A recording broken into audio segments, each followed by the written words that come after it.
went to Beverly Hills High School, right? So like I had friends who would pick me up in Bentleys and we would go to school. Sometimes I would walk to school because I didn't have a car or whatever, you know? And I remember in the moment being like, why do I have to go stand in line like with the Social Security office to get food stamps? Like, and I remember my guidance counselor being like, you are gonna be so successful one day and you're learning things right now that nobody your age is learning.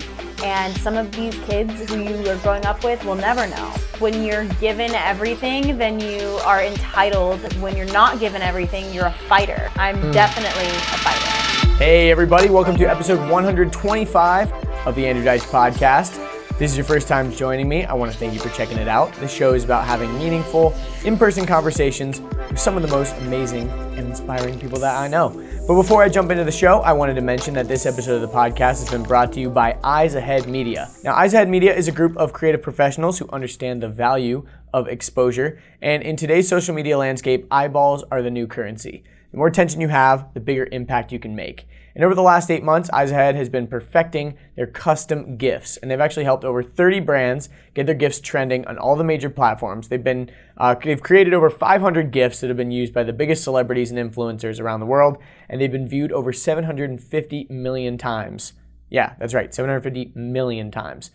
With their proven system, they consistently get their clients millions of views within their first few weeks. The numbers don't lie. So if you're interested in having your face or brand seen by millions of people around the world, visit eyesaheadmedia.com/gif for more details. All right, so my guest today is online fitness entrepreneur and ADP veteran, Heidi Uzelac.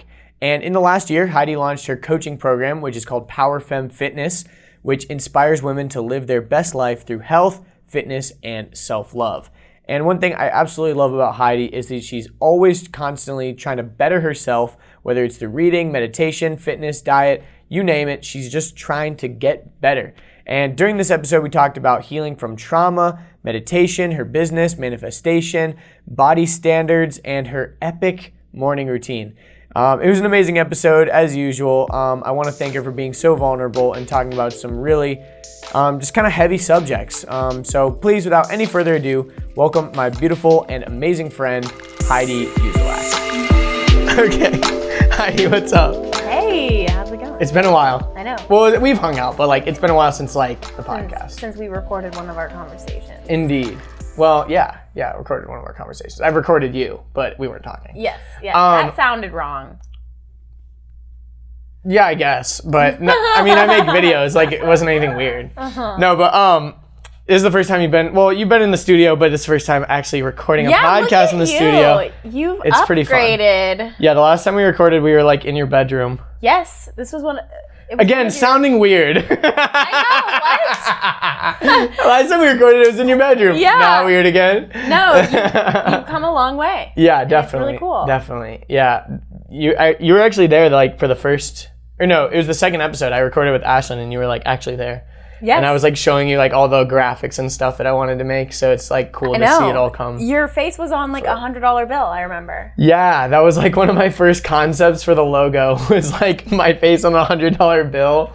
And I don't know, for some reason I was oh, well, if my podcast associated with money, that would be cool or something, but so what, I don't know. What was your initial vision, I guess, for the podcast? And has it surprised you or Yeah, in a way. I didn't think I would get to the point where I had my own studio this quickly, to be honest. I didn't think that I would be recording in a professional type of environment. Right. I don't know. I just kept thinking I'd probably be on the road doing them all the time for a long time, maybe 2 years. Well, I guess it's been about 2 years now, so but it came a little bit faster. But as far as the vision for it, originally, I really wanted it to be just sharing stories of how people got to where they are today, kind of. And it shifted a little bit because when I talk with someone new, I still like to hear their story and stuff. But I have repeat guests a decent bit now, where it's kind of catching up, on their life and all that. But I think about my favorite podcasts, a lot of them have repeat guests, and I just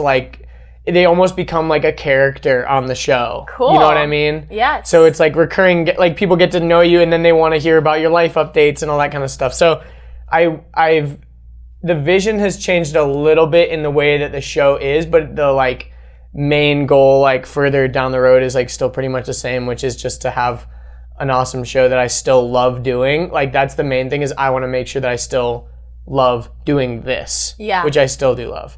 And I've been able to outsource a lot of the stuff that I don't love doing, which has been really cool. That's amazing. Yeah. And you got to do that hard stuff at first for yourself. Yeah, for sure.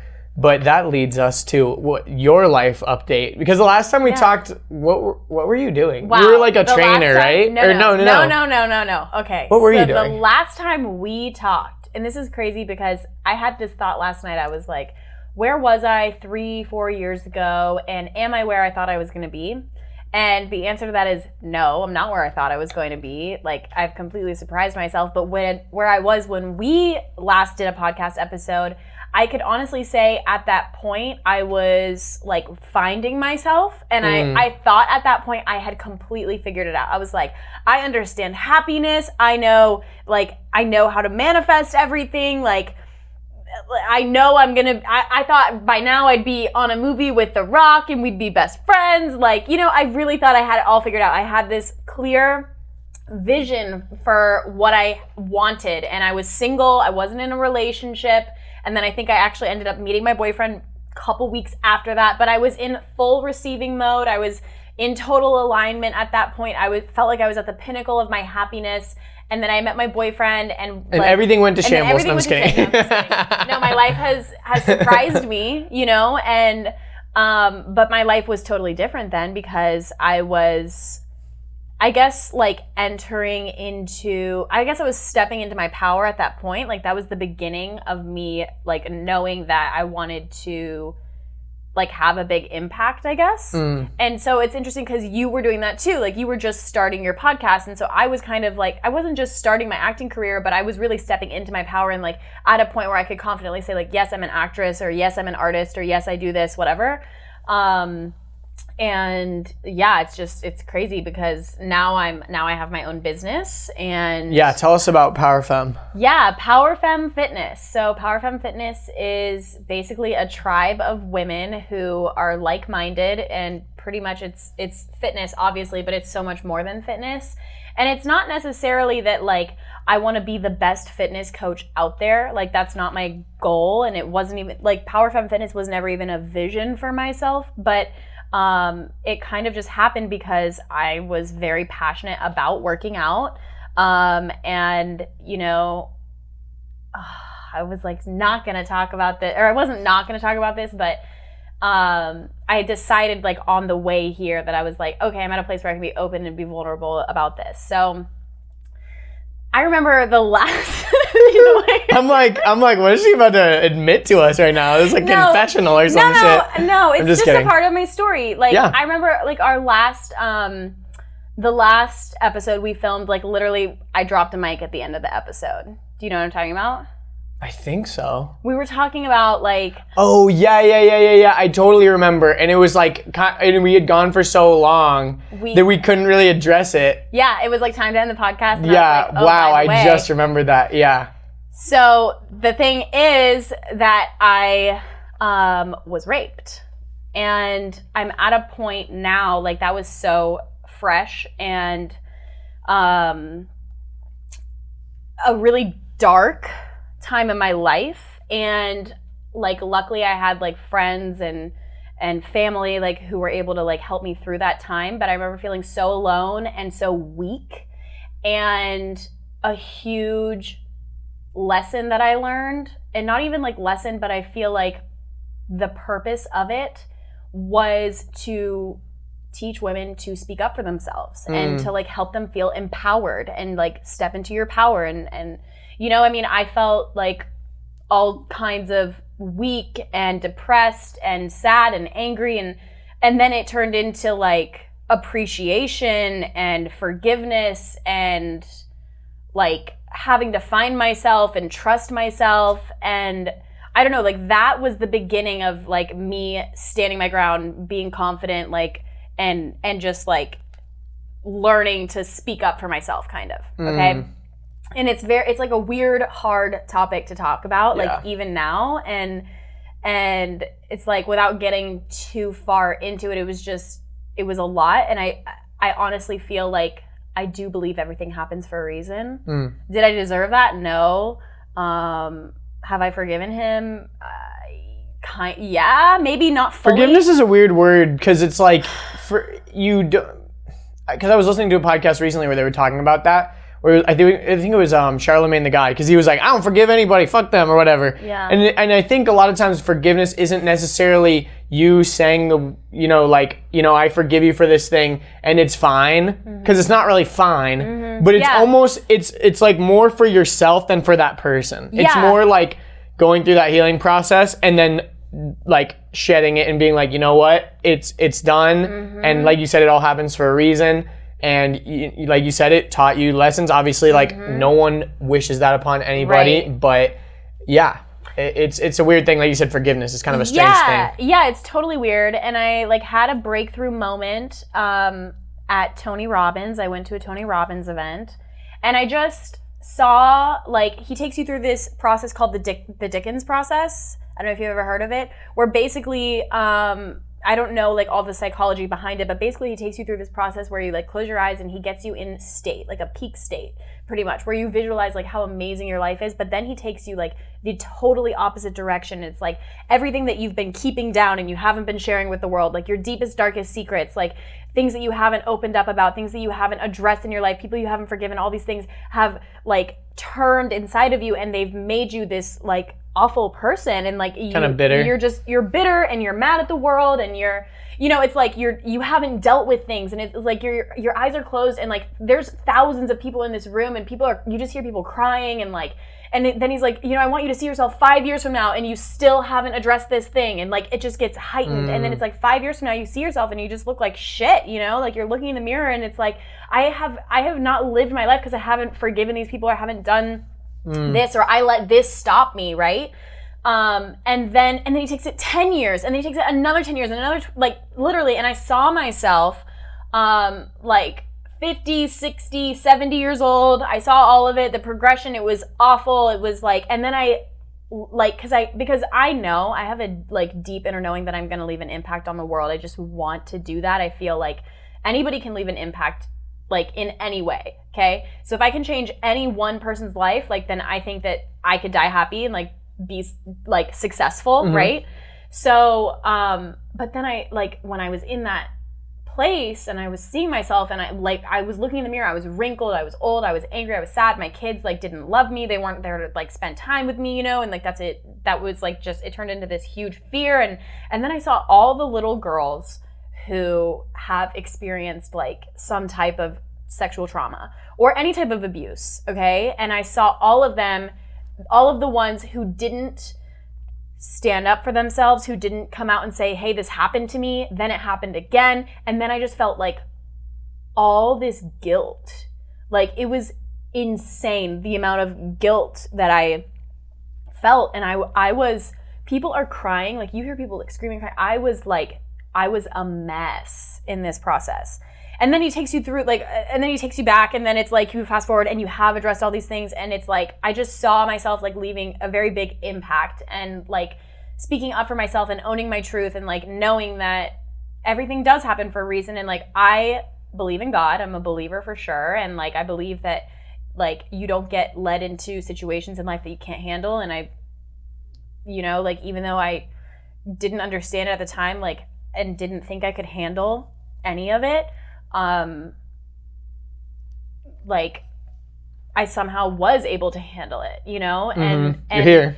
And that, yeah, exactly. I'm here, I'm alive, and I'm well, I'm doing amazing. And like that, like somebody will listen to this, and then they will maybe feel like, okay, I can open up about this, because it's like there's so much guilt and shame that goes with it that you don't want to talk about it. You think people are going to look at you a certain way. People are going to think, oh, like, I don't know, just like getting technical with it and like reliving it is just awful. And like, you know, people are afraid of being judged at the end of the day. And I think that when people can kind of be vulnerable and grow from their experience and then share that, it could literally save somebody's life. So that was like a huge tangent, but it was a huge part in why I kind of got into fitness, and why I because I just wanted to feel strong, and then why I wanted to help other women like do that, you know, and find their strength. And when I was working out, like when I had just started, it's crazy to see the transformation over the few years that I've been doing this.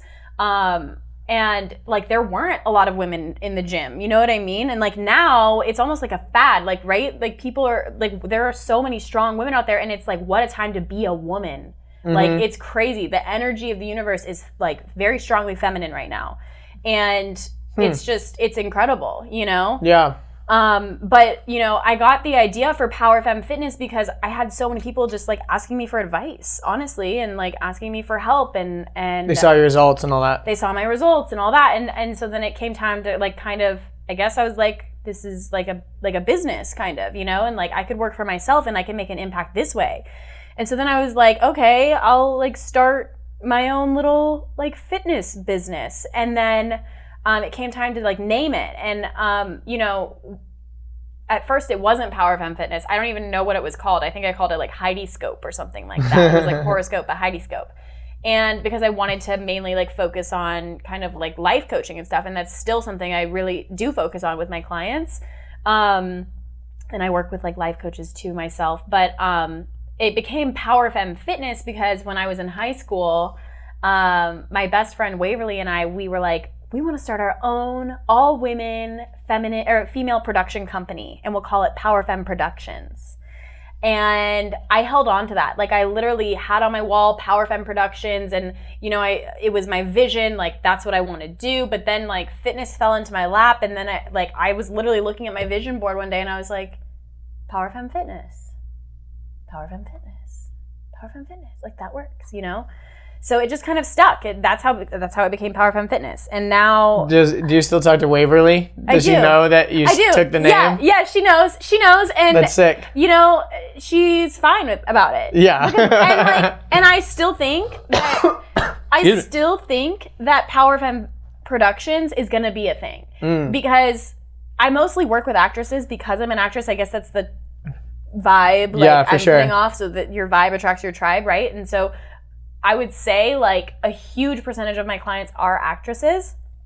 And so if I ever like had to do like my own production, I'd be like, oh, I have a whole pool of talent that I know, you know what I mean? So I mean, and who knows, right? Because life is always revealing itself like as you go.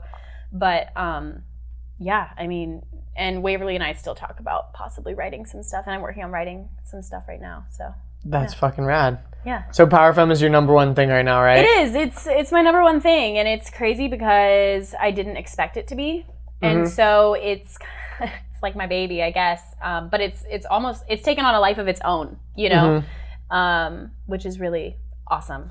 Yeah, for sure. And I mean, obviously, having that kind of not disposable income, but like passive income that's like coming in every month or whatever from your own business, not necessarily being an actress. You have to rely on getting jobs and shit like that. It's super sporadic. So having something more consistent but that you can do from anywhere is like super important. I think a lot of actors fall into the trap of I have to be a starving artist. Totally. You know? Yeah, because it's like this weird sexy story. Yeah.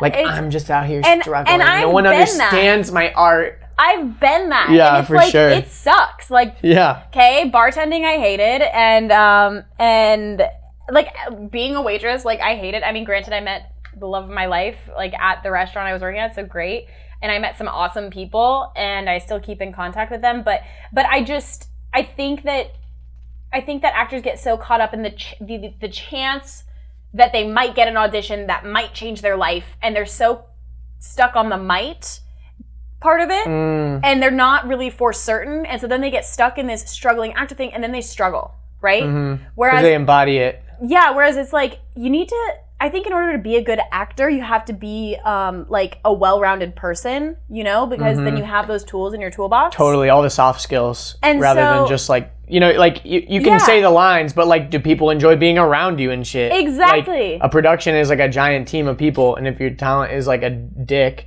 like it doesn't really matter how good he is on camera because he's a dick. Right. Exactly. And so, and it's like in a lot of auditions, casting directors will be like, "Tell me about yourself," and you know. That's always such a loaded question. People are like, well, I'm an actor. Well, no, duh, you're an actor. You're here for the audition, right? So it's like, what else do you like, you know? And so that was how I was able to really make a career, was because I was like, what else do I love? And I remember being at Crunch Fitness, and I was standing there and I was working out. I felt amazing. I was with one of my friends, Mary, who actually became one of my clients and now is an assistant coach with me. I was standing there and I was like, Mary, I just want to work out and act and motivate people. And that's all I want to do. That's how I want to make a living, and that's what I want to do. And she was like, do it. And I was like, yeah. And I didn't even realize it, but I was perpetuating that. Like, I was literally in the act, not connected, like not attached to it, but manifesting that. And so I do believe that, and I mean, you're like an amazing example of this.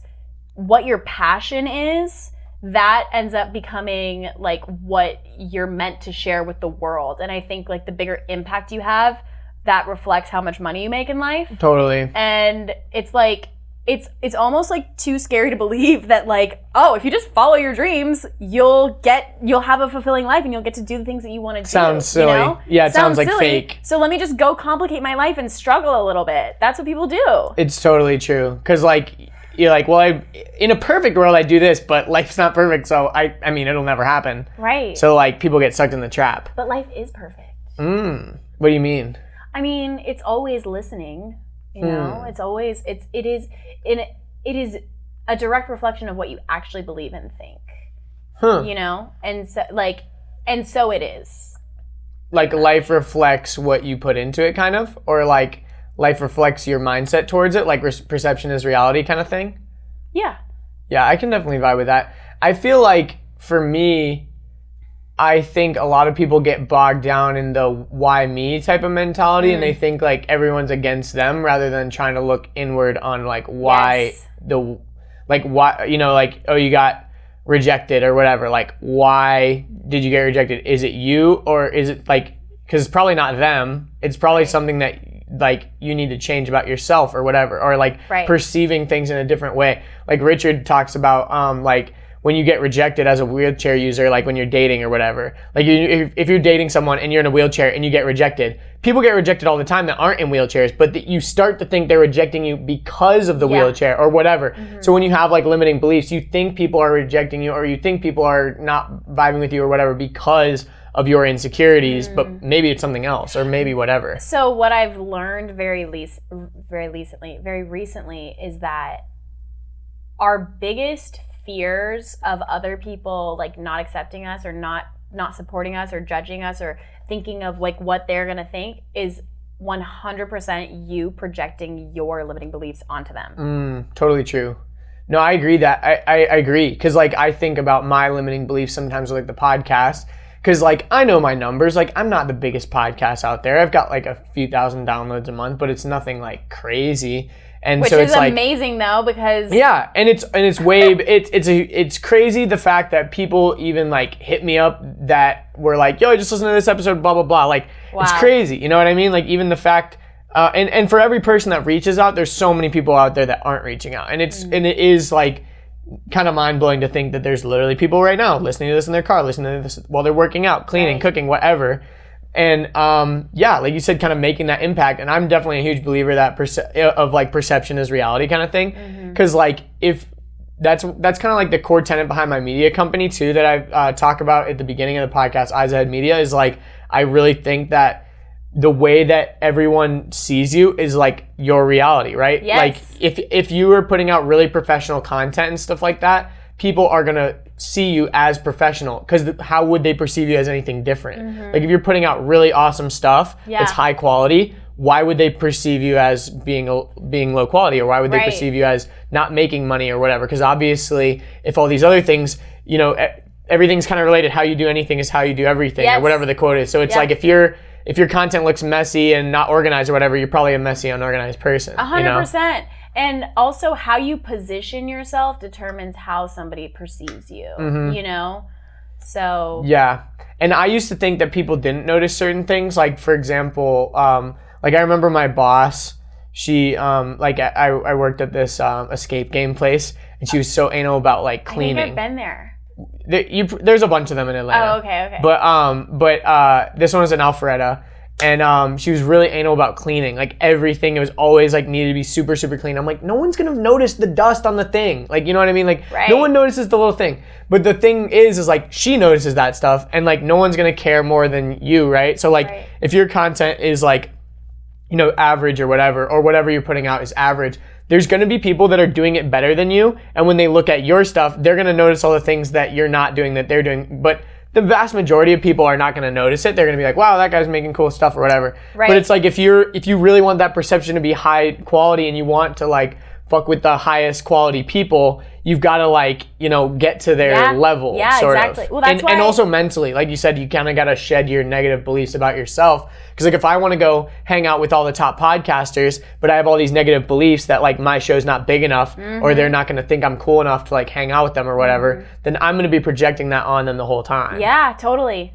Completely. And people pick up on that too. Like those are vibrations that people immediately pick up on. And that's why I like came to you to help me with my online course that I'm about to launch, which I'm so excited about. Shout out, yeah. Because I've worked with many business mentors too in the last year or so, and they're just like, yeah, like pick up your phone and just record yourself. And I'm like, no, I want to give a quality product. And I'll tell you what, I tried recording my own videos on my phone, didn't turn out the way I liked it. And at the end of the day, like, could I have posted that? Yeah, and just moved on with it? Yeah. Especially because it's in your course and they've already paid you. Right, you know? Exactly. But then I tried to record it myself, like on my camera, and then that bothered me. And then when I just did it with you, it looked so good, so professional. I feel very confident about what I'm going to be putting out, and that energy matters, you know, because now when my website launches and I have my online course, like I feel confident knowing that whoever signs up for my course is going to get a very like high quality product that is going to change their life. Yeah, and also it's like the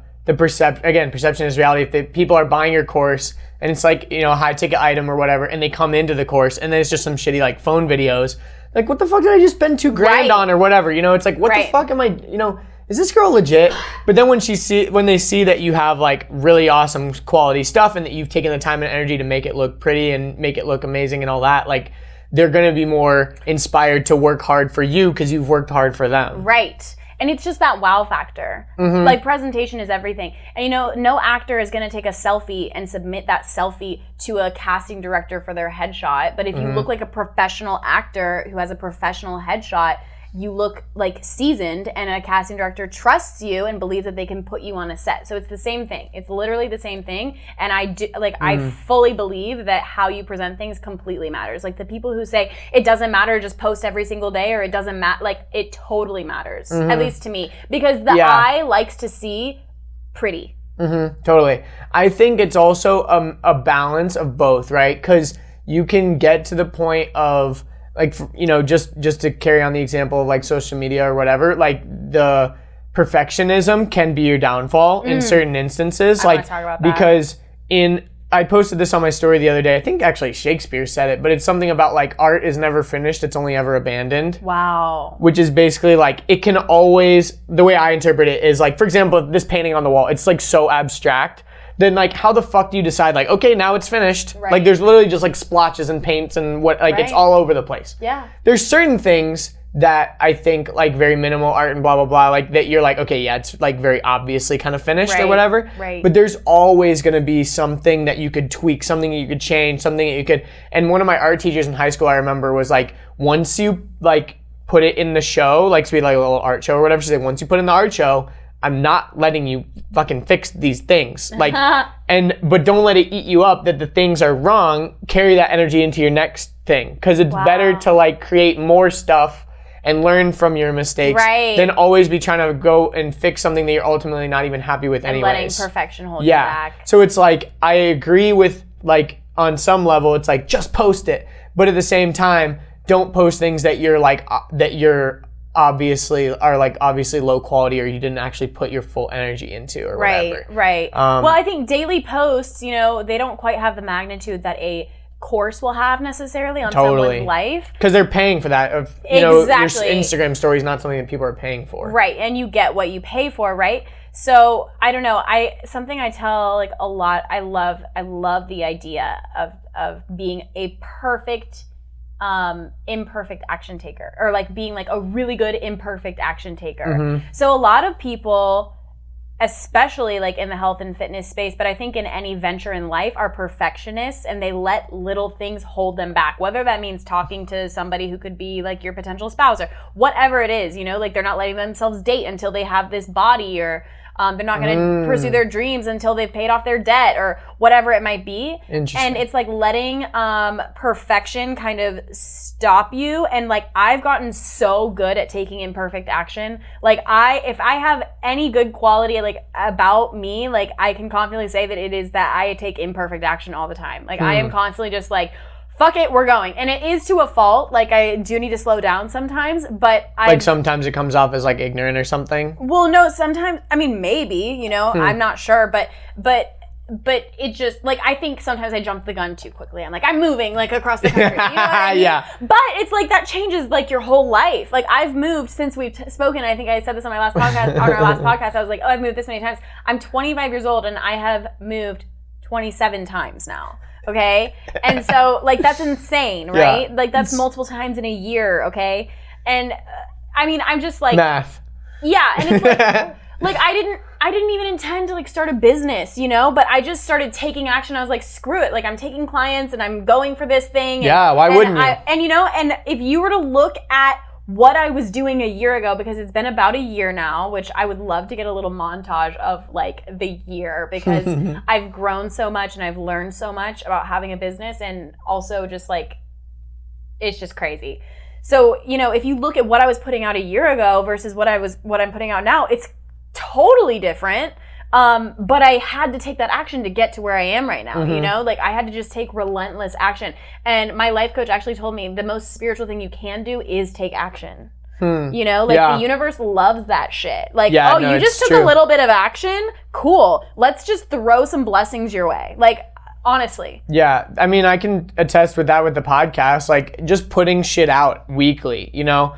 Because, let's be honest, like, again, kind of with the perception is reality thing, it's like, it's not that people don't people, I think, get this idea that people don't care, people don't like them. It's like, dude, no, it's not that people don't like you and people don't care. It's like, people don't even know you're, like, existing right now. They've, like, forgotten about you. Oh, yeah. You know what I mean? Like, oh, people just aren't, you know, people don't like me. It's like, no, people are in their own fucking little world. People forget that, like, they're not the center of the world. Yeah, and if you're not interrupting their patterns all the time, like, for example, I think about the gifts a lot. Like, literally every single day I get messages from people that are like, yo, I just saw your face on this today. A person that used to be on The Bachelor, she has, like, 1.1 million followers. She's my face on her story. Wow. Like, that's nuts. And, like, the vast majority of those people won't recognize it's me. Some of them will, but, like, then they're going to start thinking about me. Maybe they'll go to my page. Maybe they'll listen to this podcast. You know what I mean? Like, it's I definitely believe in that action-taking kind of mindset, and, like, being able to interrupt people's patterns and interrupt their life, because I've heard it said, like, perfection is the enemy of progress. Yeah, totally.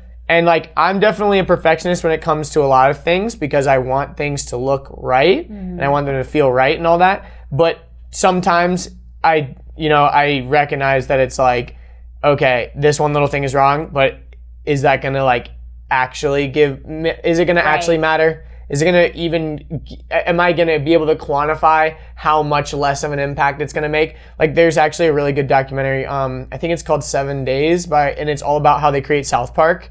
Because they create the shows literally, so when the show comes out on, like, Wednesday or whatever, they started working on the show the previous Wednesday.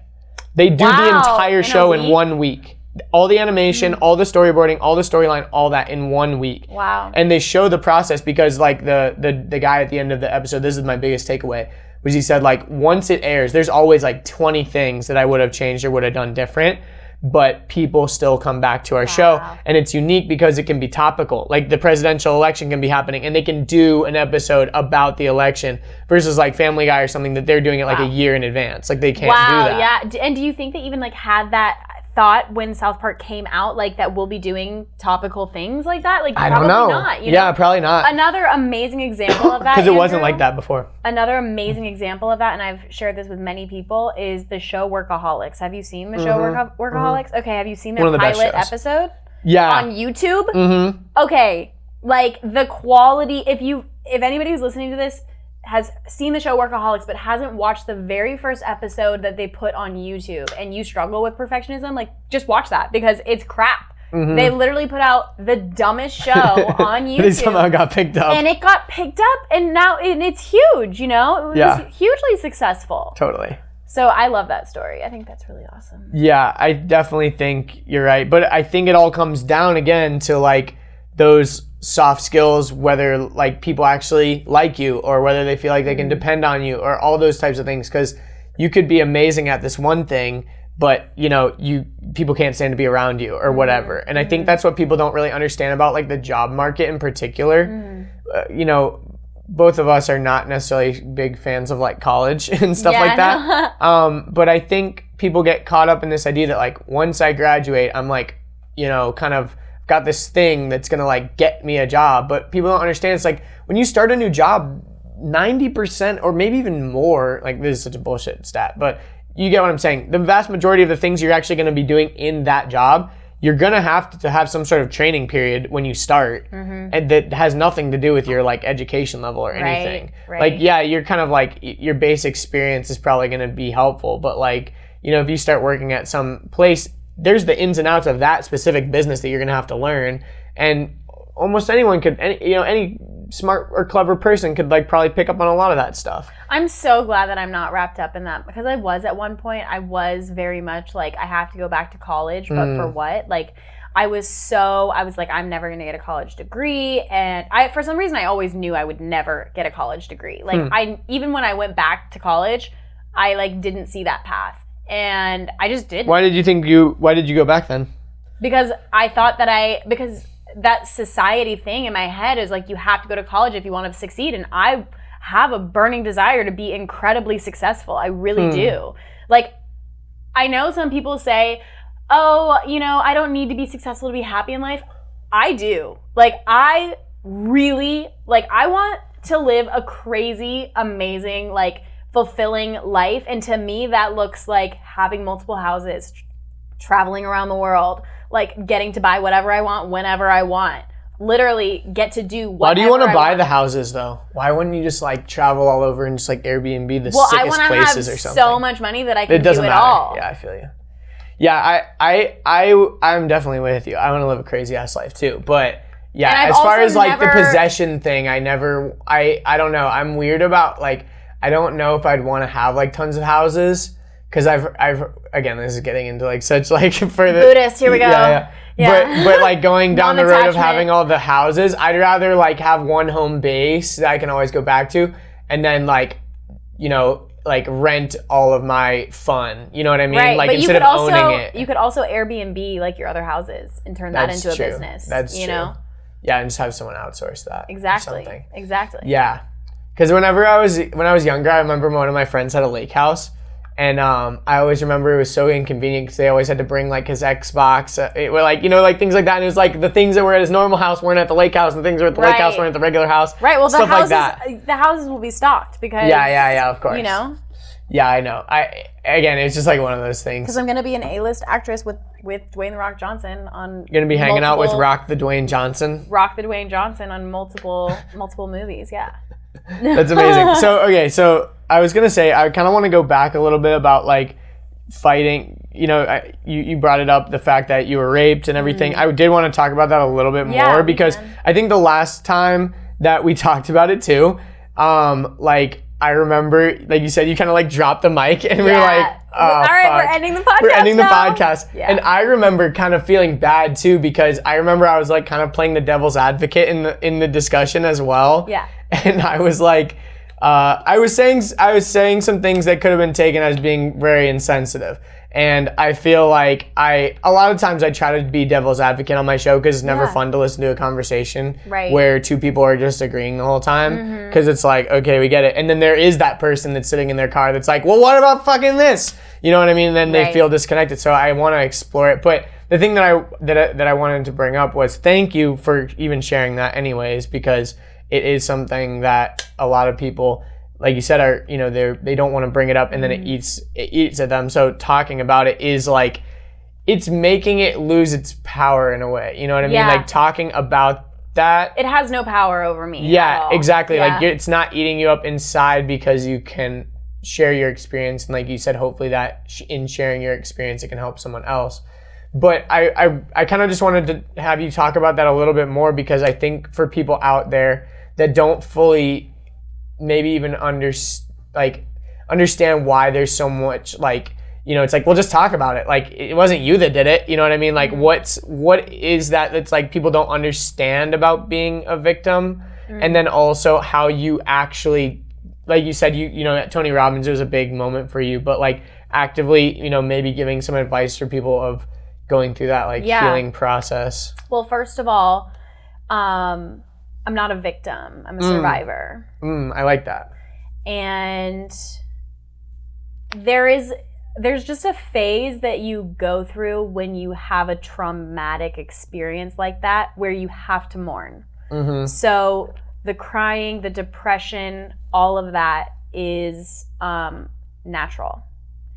And probably it would be very unhealthy if you didn't go through that. Very unhealthy if you don't go through it. I went through a period where literally I was living with Ashlyn at the time, and she like drove me to the hospital, and like it was a crazy event, okay? And she would tell you like for like literally months, like I was a zombie. I drove around that week, like the week that it happened, in complete denial. Like I tried to tell myself, oh, it didn't happen, or this is my fault. I kind of like did all of that.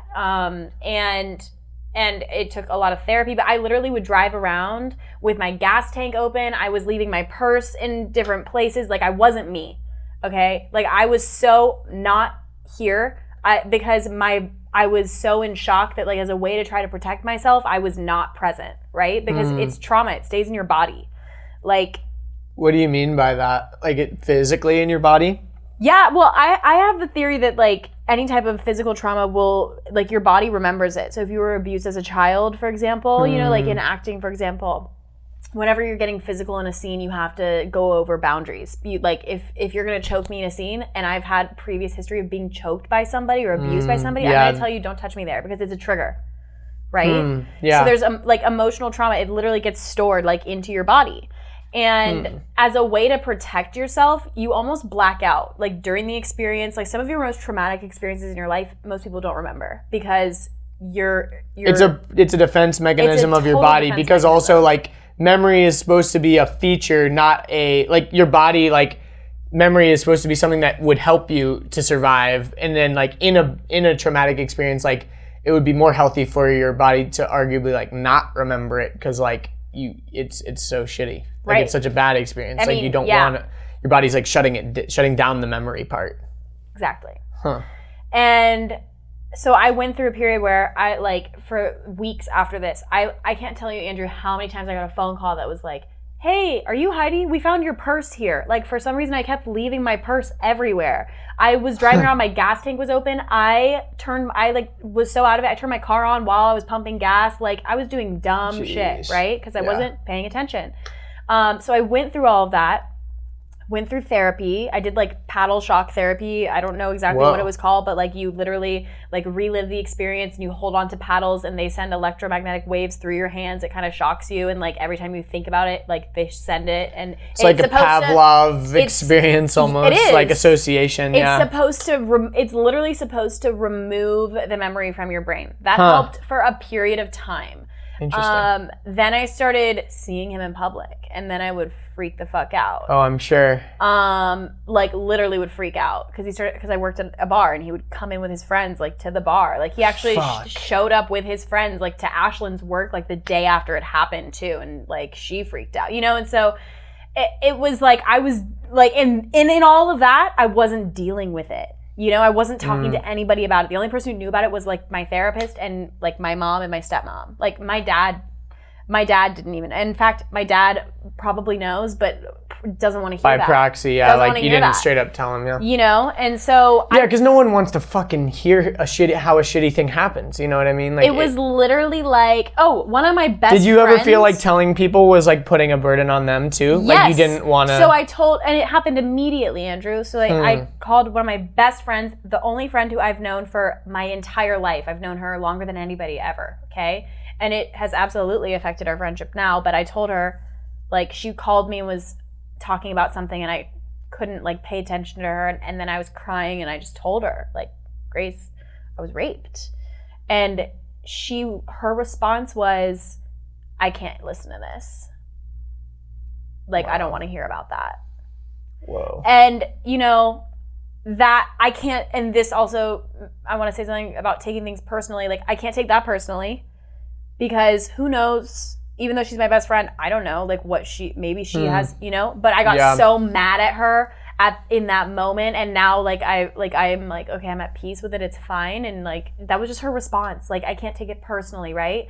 And so then like maybe not even a response, like a reaction. Yeah, like exactly. Almost involuntary. Exactly. And you know, it's like nobody's like, you got raped? Cool. Right? Tell me more. No. Yeah. In fact, people are gonna jump to conclusions of like what they think that looks like in their head, and it's like it's different for everybody. No, it's that's a big thing that I think was a weird thing for me to understand as I, you know, learned more about that. Because, like, again, I don't want to seem like the guy that's like all high and mighty, like, I would never imagine to be a rapist, so I don't even know what that would look like. Like, I'm not pretending to be that. I'm not. That's not what the message I'm trying to send. The message I'm trying to send is I don't know what it looks like a lot of times because the way that it's portrayed in like movies and whatever. Every case is so different when there's alcohol involved, when there's this and look, I don't think that he wakes up and is like, I'm gonna rape women today. You know what I mean? Yeah. I don't know what his experience has been like with other women and if he's done this with other women, but he obviously has something wrong with women and or me. Maybe I was a trigger. I don't know. I didn't even know him really. Like, I had just met him. Like, I literally had only known him for a couple hours. And it's like, I don't know what triggers that, you know what I mean? Like, maybe it's his mom or like it, like, you know, and so and that I can't take personally, and that was an interesting breakthrough for me, and that took working with life coaches. I'm not even kidding you, so many life coaches to and like a deep dive like inward and like through like my spirituality and reading spiritual books and meditating, and then I like realized nothing can be taken personally because like I didn't deserve that, but that was something going on with him. So that's an interesting thing to think about when you've been raped or you've been assaulted or you've been abused or anything like that. Like, it's never your fault. That is a huge thing. It is never, ever, ever your fault. And I think the first thing you think is that this is my fault. Why didn't I scream louder? Like, why didn't I like call 911 the second it happened? Well, fuck, you're in shock and you're like, there's so much shame, you know, and like you're lost and you're walking around outside at fucking 4 a.m. and you like don't have your shoes and you don't know where fucking anybody is. Like, you know, like shit like that. Okay. And it's just like, and then, you know, of course the police like don't help either or whatever, because it's like then it becomes this battle of like, okay, well, if the police are involved, then we have to get super detailed about every single little thing of the whole entire 24 hours because it's his word against yours and all that. Yeah. And then it's like, you know, and it's just it gets picked apart, and then you start to question yourself, you know, and so you have to know that you have to trust yourself, right? Doesn't matter what anybody says. You can't take it personally. Forgiveness is huge and hard, but huge, and will like literally free you. And what you go through, you grow through, you know, and you're strong, and like there are people out there who do want to help you, and there are people out there who don't want to hear it. And it's just it's not the end of your life. You know, and like literally, I have a friend who committed suicide like last week. You know what I mean? And it's just to think of like how bad it has to be for you to get there, to actually have to do it is just, it's heartbreaking. It's like hard to understand. It's like, I mean, it has to be so bad for you to get there, right? And I think in any of these cases, it can get that bad pretty quickly for somebody, you know, depending on how it was. So I think it's just like, you really have to take a deep dive inward. And like, and this is a really Buddhist approach to this, but like, you have to take responsibility for everything in your life. And I'm not saying like I'm responsible for the fact that I was raped, but like I am responsible for everything in my life. You know, like why did I choose that? What was the learning? What was the lesson? Yeah, I've heard that like you're not I think I heard like Will Smith say this, but he basically said it's not your fault, but it's your responsibility. Like love that. Like it's, you know, for example, if you were born into a shitty family, it's not your fault, but it's for damn sure your responsibility to get your life together and get out of that shitty situation. Or, you know, it's not your fault that this bad thing happened to you, you know, this traumatic accident, this, you know, whatever happened to you, but it's your responsibility to get to recover, to, you know, to survive through it and to get past it and thrive, because like you're not doing yourself or anyone else you're doing everyone else a disservice to let something like, you know, like you said, it's like you don't even know if this guy thinks about every day when he wakes up, is he thinking about it? Are you thinking about it? And it kind of goes back to like what we were saying earlier. It's like people aren't even thinking about you, so you gotta kind of like move on from it, not saying that what they did was okay, but like you've got to do it for yourself. Time heals everything too, I will say, and you have to think when you're going through a hard time in your life, like a really hard and trying time, ask yourself like, what was the absolute hardest thing I've ever had to overcome, and then just remember that you overcame it.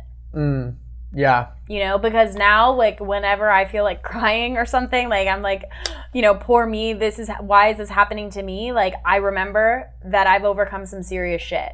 And that's not even, like, the most of it, yeah. You know? I think it's kind of part of, like, discipline, too. Like, for example, if you're trying to stop eating cookies or something like so like silly, but you think about it like, oh, I can't even resist these urges or whatever. But if you have like practiced discipline in other areas of your life, you can think about like, well, if I did this thing, like I can for sure do that because I made myself do that. Like for example, like, you know, running the Savage race or whatever, like you're running through mud and it's cold and you don't want to run anymore and it sucks and you did all these obstacles you didn't think you could do, and then at the end of it, it's kind of like, why'd you put yourself, like people ask that kind of shit, they're like, why'd you go do that dumb Savage race thing? And it's like for example, in the one of them, I forget which one it is, I've done it, but you literally get electroshocked in one of the obstacles. Like you run through this thing of wires and you get shocked. It's like, why do we put ourselves in that? But it's because like making yourself do that obstacle is like overcoming fear. Yeah. And if you know that you can tame your monkey mind and like make your dumb brain do the things that it's telling you have to do, then you can overcome it in other areas of your life. That's why I love yoga so much, because it's like you think you have to give up on like a pose or something, but you know that like, you know what, like last week you didn't fucking give up on this pose, and in fact like you've been getting stronger, so keep fucking going or whatever. That's what I love about fitness. Yeah. Because I ask myself on a really hard workout day, I'm like, why did I choose the fit life? You know, like why, like why do I enjoy putting myself through Are the aesthetics worth it? You know, it's like, why did I choose to like come today and challenge myself and pick up heavy shit and put it down and like, you know, like why? But there's something about overcoming, you know, and it was like when I walked on fire at Tony Robbins, that would like, who in their right mind walks on fire for fun? That sounds dumb, right? Like that literally sounds so dumb. That is the most exhilarating and best memory of my life, and I would do it again. Like so freaking cool. Just to be able to say, yeah, I walked across fire, like, I mean, a good amount of fire. I mean, it was like a hallway length of fire. Of hot coals and hot coals, and barefoot. Like, to say that I did that, and you know what? I actually didn't even like feel anything.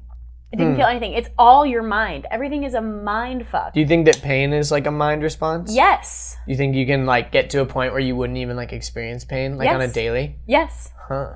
I do. So how do you get through that? How do you get to that point? Well, for me, I psych myself out a lot. Like, as of lately, it's like, and this is how I know it's all in your mind. I've never been afraid of being in small spaces. Like, I could like fit into my locker as a kid. Like, somebody could put me in my locker and I'd be like, and I could like hang out there all day probably. But now, like, I have insane claustrophobia. Like, as of within the last couple months, I've been, like, I'll have a mini panic attack and where my heart, like, I feel like I'm having a heart attack, I can't breathe type of thing. It's scary. Weird. What was the time when you realized it? Like, what small space were you in? Like, how'd you even recognize that? I had to get a MRI done. Oh. And that wasn't bad. I mean, I, like, made it through, and I was meditating the whole time. I was doing TM. I was saying my little secret word. And I was just like super zen, but I didn't make it for the full 45 minutes. Like, I was like, you have to stop this thing. And, like, it's 45 minutes and you get an MRI? Minutes, yeah. What the fuck? And so she stopped it and she was like, you literally have 2 minutes, like, just hang on. And I was like, oh my God, okay. And like in those 2 minutes, I thought I was gonna freaking die. But I was fine for the first however long because I was meditating and I was stimulated. So it is all in your mind. But then towards the end, I'm like, I'm in a small space and I'm like in my head about it. You know what I mean? Yeah. Like when I saw Shaun White was at Tony Robbins when I was there, and he was in front of me when we walked on fire. And when I saw him walk across the fire, like all the fear left because I saw him do it and he looked fine. But like, and you guys got the red hair matching. You guys are. My boyfriend says I look like Shaun White. No, you don't. Thank you. He literally told me today, "You're so Shaun White right now," and I'm like, I hate you. But yeah, Shaun White's pretty hot though, so he's a hot redhead. It's fine. But like seeing him do it and then seeing Josh walk across the fire, I was like, oh, I can do this. But if I didn't see somebody I knew doing it, or like just somebody who looked like they could just do it casually, like they were so casual about it, then in my head I'm thinking it's 2,000 degree cold, it's hot as hell, I'm barefoot, I'm gonna burn my feet, I'm gonna cry, what if I can't walk, like, you know what I mean? All the things that could possibly go wrong. It's all about being in your head. So and Tony Robbins talks about it, is changing your state. You know, when you're meditating, you're in a really good state, you're in high vibrations. So I think it's just all about that. Interesting. Yeah. No, I've definitely thought about that too. Like if you can turn off certain areas of your, like if you could turn off that pain response or whatever. I don't know if I'll ever, like the thing too, like for example, Richard talks about this a decent bit. Like he talks about kind of like, for like wheelchair users, a lot of them, they like get to this idea that like in order to get their life back and in order to get their independence back, they have to be able to walk again. And it's like, you have to like figure out what your new normal is rather than trying to get back to the point that you were at, because life's never going to be the same anymore. And like you could, through like tons and tons and hundreds of thousands of dollars worth of therapy, like maybe like get to the point where you can like hobble around a little bit, but like it's never going to get to that point. And like for me, I think that sometimes I think about like, do I believe that some sort of like Buddhist monk or something could get to that point where he's trained his brain like so iron sharp that he could like, you know, turn off that like pain response, or like, you know, he's so in control of that like inner monologue that he can do those things. But then I think about like what I actually want out of life and whether I'm willing to like make those type of sacrifices. You know what I mean? Kind of the same thing goes with like fitness. It's like, do I want to be a bodybuilder and look like that? Not really. Like I don't want to be a gorilla dude on stage that's all tanned up. It's like a huge sacrifice. And it's a massive sacrifice. So it's all about like figuring out, okay, what do I like? Does the idea of me being able to like be so in tune with my inner self that I could like turn that stuff off or whatever, does that excite me to the point where I'd want to do it? I don't have I kind of believe that it's real, like it probably is, you know, but I don't have the like the capacity or like really desire to even like go to that point. Like, do I admire the fuck out of someone that could even get to that point? Yeah, of course. Same thing with someone who's like a master of yoga or whatever, and they can contort themselves into like a freaking pretzel. Right. That's sick. But like, there's a point where it's like, I've received the health benefits of doing it to this level, and I'm kind of cool with doing it to this level. Same thing with like working out. Same thing with a lot of different things. So I think everything is all a trade-off, right? So you've got to figure out what that thing is that you're gonna like go super deep down the rabbit hole on, because you can't go deep down the rabbit hole on everything. On everything, yeah. And look, you know, ultimately the goal should be have a healthy body fat percentage and just be happy. Yeah, but what is happiness, you know? But like what you see on magazines or on like bodybuilding stages is what a lot of people think they want. Is the pinnacle of health too, and it's not. But it's not sustainable, and it's not gonna make you happy. No, and all those people are literally on death's door. Like they're all dehydrated as fuck. Like if they did what they were exactly doing for like 5 more hours, like they'd be in a hospital. Yeah. No, I absolutely. I mean, Josh did a bodybuilding competition, and like I I mean, he was fine, but he was testy towards the end, you know? And it's like, if he had dehydrated anymore, like, it wouldn't be healthy. I would probably have to walk around and, like, make sure he doesn't fall over. No, like, literally. And also, I was listening to the Mind Pump podcast recently, and they were talking about a lot of females go into bodybuilding, and it fucks up all their hormones, like, for a long time. That's why I won't. It's really, really bad for you. Like, again, it's like, if you're, that's what Adam on Mind Pump talked about, because he was a bodybuilder and he only did it to get the clout of like having a pro card and stuff so that it could get him more clients as a personal trainer. Right. So if you're doing it for those types of goals where you're going to get, because I mean, let's face it, you have a picture of you on stage looking amazing. Like that's going to do wonders for your like training career and stuff. Like it's going to give you the attention and the stuff that you want, as long as you're doing it for the reasons that you actually know. If you're only doing things like that for like the reasons that are like self-importance, or you're doing it to be vain, or you're doing it to, get back at an ex-girlfriend. Oh, I'll show her I'm going to look amazing in my Instagram and blah, blah, blah. Like those aren't the right reasons. And so like you got to do things for the right reason, I guess. I will say though, there's nothing wrong with working out for vanity reasons. No, there's definitely not. I don't think so, because like it's part confidence. If it makes you feel good, then fuck yeah, do it. No, I agree. I think a lot of it gets a bad rap from some people, like, oh, I don't care what I look like. It's the inside. But you do. No, you do care. It gives it's part of confidence building, but then also being like, body dysmorphia is totally a real thing on the opposite side of the 100%. Like I'm convinced I have it. I would love to talk about that. I don't necessarily think it's like a disease, but it's like something that you can believe about yourself. No, you know what I mean? It's like, I don't know if it's a disease, but I think I have it because like for instance, like I went shopping the other day, and it has just occurred to me that I have it. Okay. I went shopping the other day and I was like, cool, I'm feeling like I just feel like I'm a size 4. Like what I see in the mirror, I'm like size 4. For some reason, I'm like, that's what I'm wearing today. Like I'm not feeling my best. I just, whatever. I try on size 4, falls off of me. I'm like, that's really weird. Then I go and I get a size 2 and I'm looking at it and I'm like I can't fit into this. I'm not going to fit into this. I put it on, falls off of me. I go to try on zeros like barely fit me. And I'm like I literally don't even see it, Andrew. It's weird. Like it's the weirdest thing. It's like your eyes lie to you. Yeah. But I don't think I'm like insanely overweight, but I think I have like a little bit of body dysmorphia because I like don't see that. You know what I mean? Yeah. Well, I think in any like thing about yourself, you're always going to hyperanalyze yourself over anyone else. Like completely. I'm not looking at your waist and be like, wonder what size she is. Right. Girls might do that to other girls, but I would never even do that. I don't think girls do that to other girls. I think it's just, because I am a fitness coach now, and I do look at people's bodies constantly, and it's what I do now. Yeah.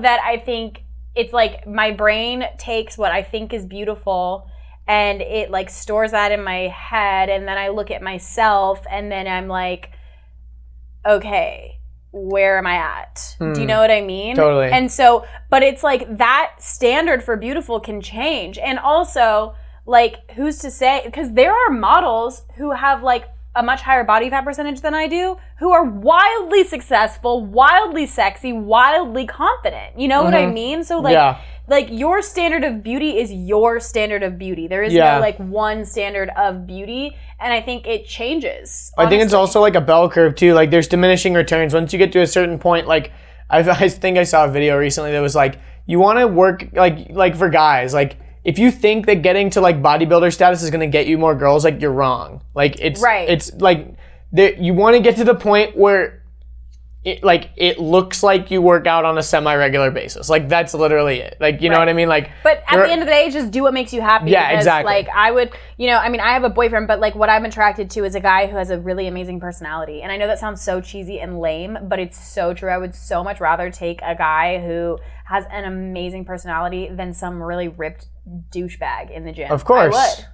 Well, also when you're talking about longevity too, like in a real relationship, ultimately, I mean, if you're just dating just to like have some fun and like have someone to have sex with or something, like then the vanity metric is going to be like skewed, and like maybe you will date the douchebag, and that's probably something that maybe you haven't even realized that you're doing if you're doing that. But if you're actually thinking about it long term, like, okay, why am I spending time with this person? Do I want this to like last or whatever?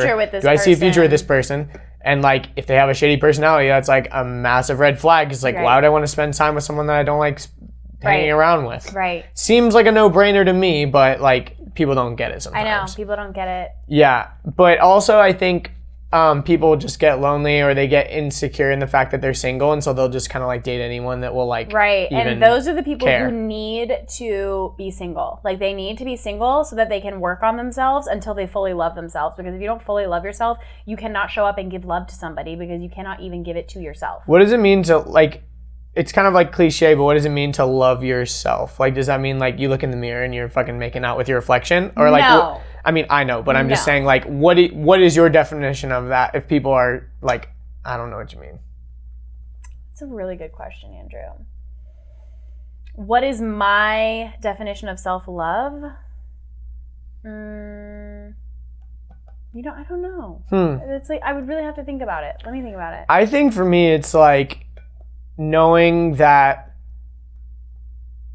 I'm happy with like who I am as a person, kind of, and I know that I'm working on the things that I don't like. I think it's a journey, not a destination kind of thing. Definitely. Where it's like, once I get to this point, I'll be able to love myself, or like once I get to this point, I'll be totally happy and all my problems will be solved. So I agree with you about it being a journey. I don't think you ever like fully have self-love for yourself. I think it's definitely a journey, but I think self-love is more of an act. Like, it's an action thing. You know what I mean? It's like you practice self-love. Yeah, and like if you're single... practicing self-love is like going inward, meditating.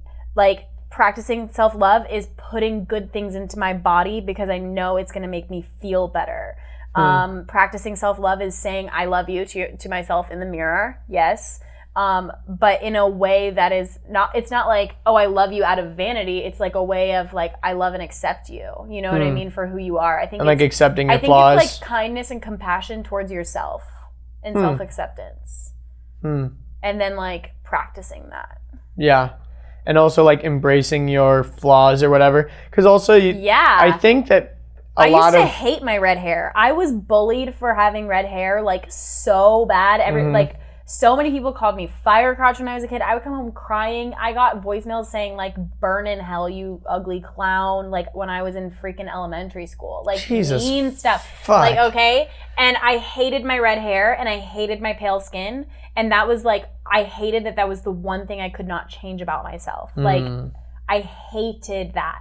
And then now I love that about myself because it makes me so unique. And I love it. I don't know, I've learned. And also it's like one of those things where it's kind of like the cliche of like pretty girls don't have a personality sort of thing. It's like if you never had any sort of adversity towards the way that your appearance is, or like you've never been treated like a normal person, like because you're so beautiful that people are just like, oh, let me treat like for example, like a really beautiful girl can kind of almost just get what she wants because guys are just like bending over backwards because they're trying to get their attention or whatever.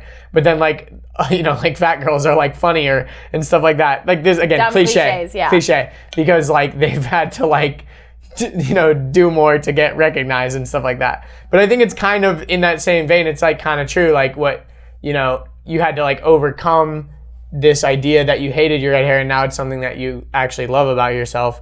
I think that's amazing because I think, what makes us different is like the best qualities about us. You know what 100%. I mean? Because I think especially, I've been paying attention to like the conversation around like beauty standards and stuff like that, which I think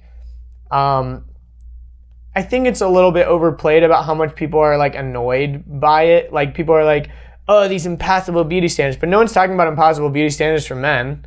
Like, you know what I mean? Like, no, like there's all these ripped guys on magazines, but no one's complaining about fucking Jason Momoa being all airbrushed and shit on Aquaman. Like his abs don't look that good, but like no one cares because no one's like holding us to a standard. And I think a lot of women and a lot of just people in general, no one's like, you're kind of holding yourself to these impossible standards rather than society holding you to the standards in a way. Well, I think society, not so much anymore, but I think with the history of women in the past where it was like women didn't work and like women were stay-at-home moms and they had to like look perfect. And like, I'm immediately thinking of Mad Men, okay? Mm-hmm. You know what I mean? And it's like they have the Coca-Cola commercial and like all of these women come in. There is a standard of beauty. And I think that it's just kind of carried on. Yeah. It's almost like oppression that has been carried on, kind of.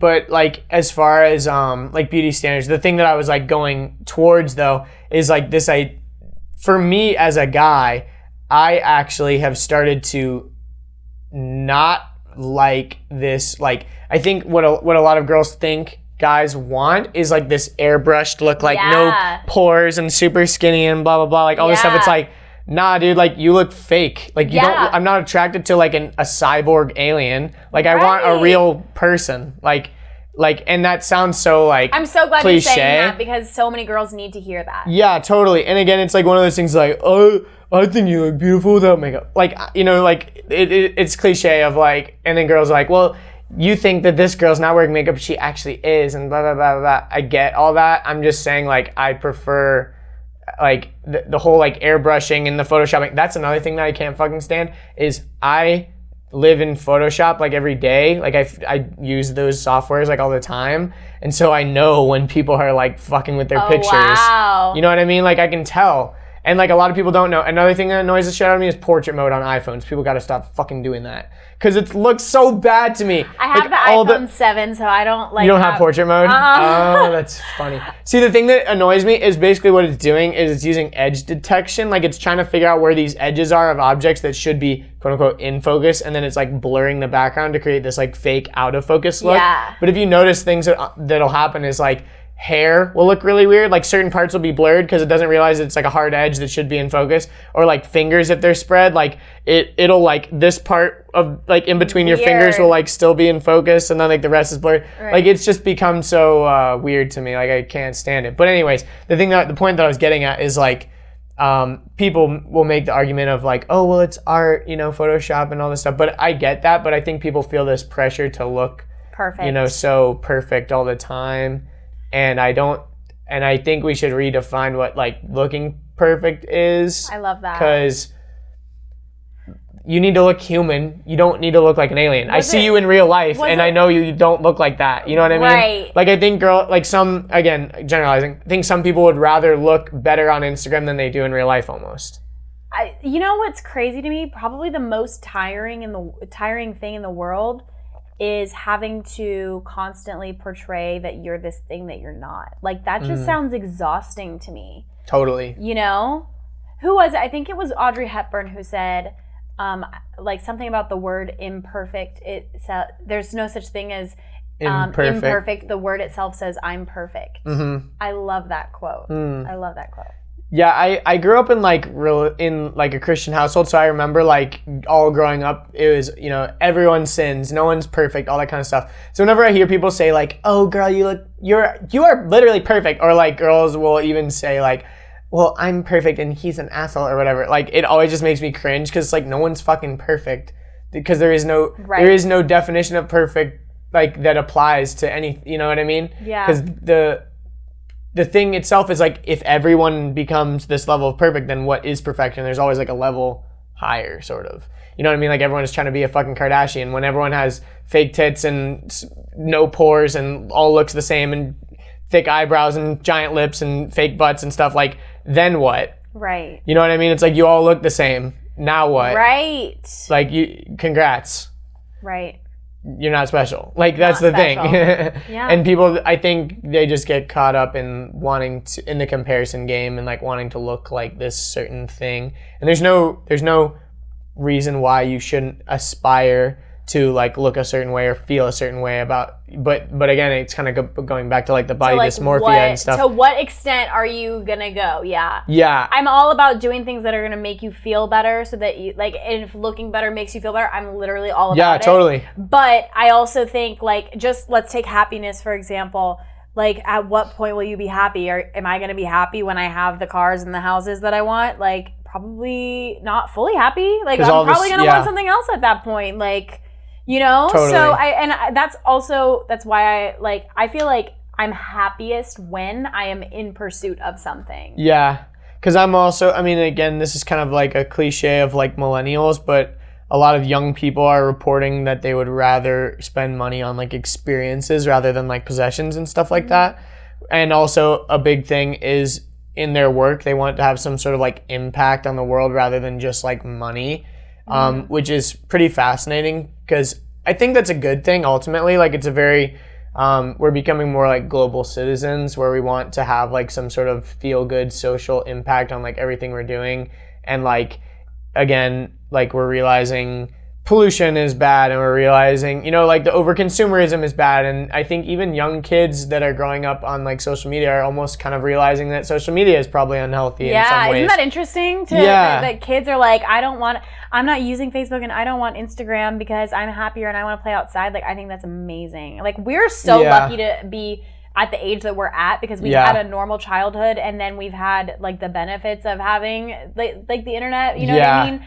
But, I mean, it is scary to think, you know, there are, like, I also see the opposite of that. Like, I see kids sneaking out of their houses, you know, because I'm living over in Johns Creek right now. I see kids sneaking out of their houses around, like, 8, 9, 10 o'clock, like when I did as a kid, but they're dressed like Instagram supermodels. And I'm like, whoa, that little girl does not look like she's 14, 15 years old. It's real weird. She looks like she's 20. Well, yeah, it is very odd. Like, yeah, you see like a 13-year-old and you're like, whoa, you are dressed way too like provocatively right now. Or you like, whoa, this is fucking with my brain. Yeah. Yeah, because I think it really is all Instagram. Like Instagram really has like changed the game. Also, it's weirdly changed the game with butts. Like Instagram is so butt heavy. Yeah. Yeah, I was thinking about that the other day. Like butts are in right now. Butts are definitely in right now, which is cool because like, your butt is something that you can actually like work on. Like, yeah. You know what I mean? Can't Feed really, the booty. Yeah, exactly.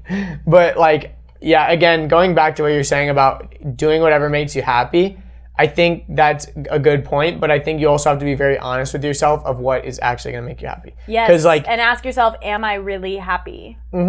Exactly, because I think in 4-Hour Workweek, Tim Ferriss talks about, you know, if you pursued your dreams and you did the thing that you actually wanted to do and you fully committed and it went 100% according to plan, what would your life look like if it was at a perfect 10? You know, like if your life was literally a perfect 10 and you did all that. And then what if you pursued those things and that didn't happen?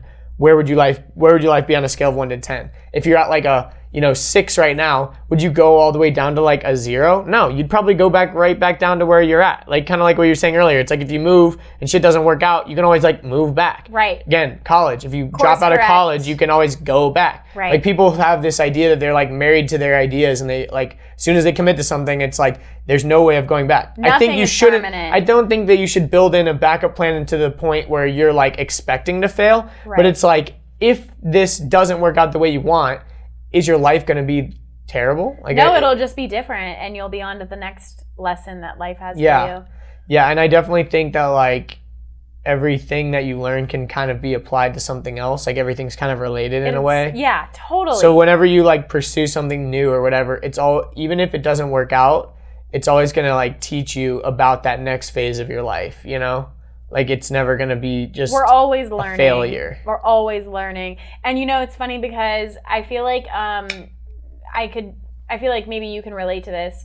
There are times in my life where I've been like so freaking happy and I feel like I have it all figured out, and then I don't know, like it's like it ebbs and flows. Like I'll be like, life is so fucking good, yeah, and then I'm like so lost, and then I'm like so found, and then I'm so lost, and I'm so Do you found. think the times when you're lost, is it money stuff too? Like are you stressed about like job stuff, or is it mainly like life things and you're unhappy with yourself? Depending. I mean, it's been both for sure. Yeah, because I've been thinking about that a lot with like Honestly, money stuff. Actually, nothing lights a fire under my ass more than like the fact that like, oh, I won't have money, or oh, you know what I mean? Because then I'm like, okay, time to kick it into gear, you know, because I can make some money if I need to, you know, like I can get resourceful. I've been homeless, so like I can figure it out, you know, so.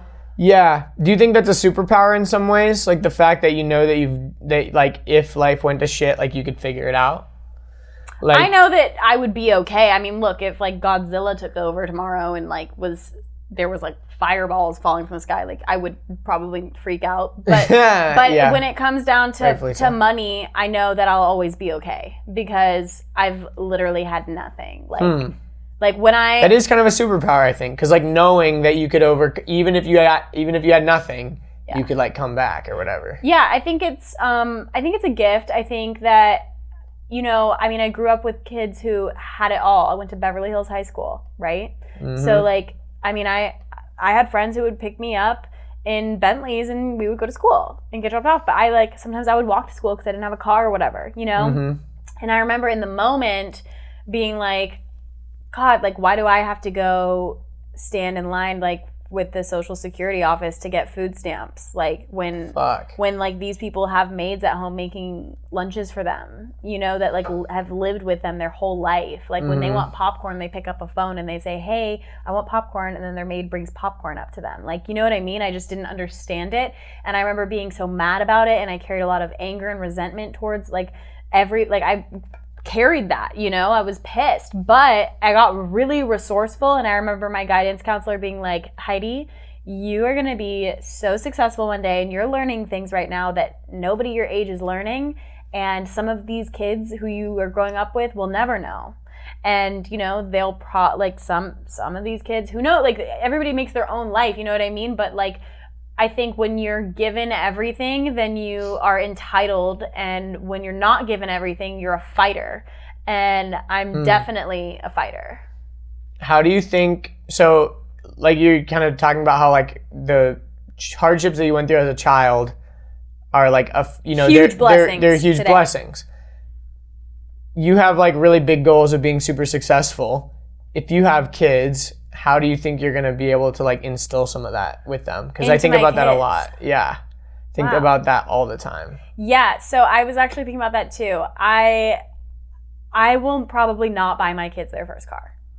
Like, and that's the one thing. No, I mean, they're like, when I think about money and stuff, yes, I want to provide for my children and I want them to have like a better life than I did. I think that's every parent's goal, but I don't think that You want them to have a better life than you did ultimately, or while you're parenting them? I mean, I want to be the best mom I can be, but honestly, I haven't thought much about children because I've really, like, time's ticking and I really don't want to think about that right now. But see, that's kind of like your friend that was like, I don't want to hear that right now. Exactly. You gotta think about it. Totally. Bit. So, you know, I don't know. I want to ultimately give my child like everything that they need, but I will probably make them work for things, you know? And I guess it comes down to like me and whoever my husband is, you know, like and how we parent together, because it's going to be that type of a thing. Like Josh and I right now, we have a dog together, and like he's a disciplinary one, you know? And I'm like, oh, my little baby, like, come here, it's okay. You know what I mean? So the good cop, bad cop. Yeah. So, you know, I don't know. I guess that's something I'll have to figure out as I go. But knowing me, I'll probably want to give them everything. But I mean, look, I would not put my child through what I went through. I just wouldn't. Yeah. You know, like not. I mean, obviously, if you're being successful, you're not going to go make your kid go get food stamps. Like you can't. Right, and I did what I had to do, and like that was okay. You know what I mean? Like looking back, it is okay. It wasn't ideal, but it's okay. Whatever. That's what it's there for. It's for people who don't have the support that they need. You know what I mean? And look, my parents were amazing. Like my parents did a fucking fantastic job raising me. My mom is like one of my best friends. Like. I have the belief that you've chosen your parents. Like, whoa, what do you mean by that? Like, I think that you choose your parents. I think you choose them to be your, like, I think you probably, before life, like before you're here. In a different life, or like you were in the void and you chose them somehow? Probably in the void. Huh. Yeah, I think so, because I think they choose you too. I think it's like a mutual choosing, honestly, like, because that's your role model in life that you're. But what about what would you say to someone though that had like the shittiest parents ever? You know what I mean? Like, it's not your fault, but it's your responsibility. Kind of like what we were talking about before. And when we were talking, but if you were about choosing that earlier, them, I don't know. I know, it's crazy to think, and you know that's a hard pill to swallow. Like, I didn't choose this abusive dad or mom. like, I didn't choose to be born into, like, a drug-addicted family, but I feel like you did. I feel like, and it's not that you're, like, why do you feel like a victim? Like, maybe you chose it for the learning. Yeah, I mean, I definitely... And also, like... I understand where you're coming from, but I think it's just really... Devil's advocate. It's a hard pill to swallow for someone who's like, I hard. fucking hate my parents. What are you talking about? I chose them. Like, my dad fucking abused me all throughout, whatever. Well, but again, become surviving those things makes you a stronger person, all that kind of stuff. Joe Rogan always says this, like, the most interesting, funny people are the people who've gone through who had the shittiest childhoods. I love that. You know what I mean? Like, all comedians have like a fucked up past, most of them. You know what I mean? It's like, that's what made them funny. Like, the most depressed, which is sad. But yeah, but you can be there's... I think, it's kind of like the starving artist thing. I think it's all the way you look at it. Like, for example, one of our favorite comedians is Chris D'Elia. I love Chris D'Elia. He always talks about how he didn't have a fucked up childhood and his parents are amazing. And he's like, I'm like one of the only ones. Wow, but it can be a thing. Like, you can just be fucking funny. And you can be silly. That's the main thing. Like, Chris is like silly as fuck. Like, he doesn't use... Is that your pet crocodile? yeah, exactly. Like, he's just so fucking silly, and I love that about him. But I think a lot of people do kind of channel that like dark humor a little bit in a way where they're like, you should feel kind of bad for me, but I've learned to laugh at it, so you can too. Right. And then you feel better about yourself because you're like, fuck, at least I didn't have it as bad as that guy or whatever. Or like kind of... does an amazing job. Who does? Bobby Lee? Yeah, exactly. But again, like, I like to go see comedians that are also like uber successful, like Chris D'Elia, he's amazing. And he doesn't have a fucked up past. Like, even, Rogan, like, he had a rough past a little bit, but like, he's super successful now, which is amazing, and it's like inspiring, Yeah. So it's like, I think giving adversity to your kids is going to be a very interesting topic because one thing that I talked about this a lot on the Mind Pump podcast. If you're into this concept, go listen to that episode. It was a few episodes ago, but they talked about how like the main thing is instilling discipline in your kids and making them do hard shit. Because if they never do anything that they don't want to do, you're literally setting them up to like. I think my goal as a parent, again, like you kind of said, like the goal of a parent is to make your kids have a better life than you did. I don't necessarily think that's like, I would approach it from, I want them to have an amazing life, but I want to get them to a point where they feel independent, confident, and inspired, like as soon as possible. I love that. As like empowering them to make those hard decisions, empowering them to like, like it's easier to like just tie your kid's shoe and just let him and just tie the shoe. Right. But it's harder as a parent to sit there and watch him a million times struggle to tie the fucking shoe because you're just trying to get out the door and you want to get to the appointment or whatever, and you're just like, fuck it, I'll do it. Like, but the kid's never gonna learn like that. Wow. And like, that's you have to like I remember my mom one time where she was like, we can go to the movies if you tie your shoe. And I remember sitting there and I'd forgotten. Like my mom had taught me so many times and I forgot how to tie the shoe. And I remember we couldn't, like I was literally like gonna cry because we weren't gonna go to the movie. And she's like, Andrew, we're gonna go to the movie. Just tie your fucking shoe. Like it was like, I thought that like, if I don't get it, we can't see Mulan. Like I remember like I was so sad. Were you going to see Mulan? Yeah.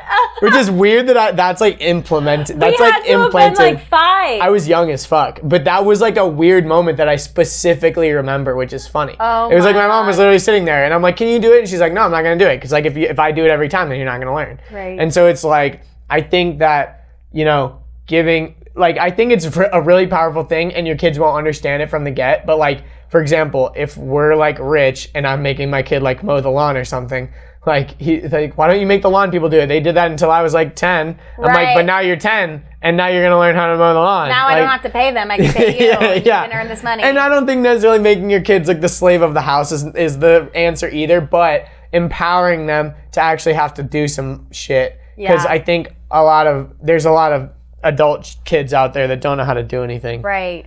Yeah. That have never had to like actually, because I think ultimately as a parent too, you have to look at what the end goal is and not just be focused on what's convenient now, because raising a kid is a big responsibility. Mm-hmm. And again, I'm talking out of my ass here because I don't have kids, but I have been an au pair. Like I've been around kids. You've been an au pair?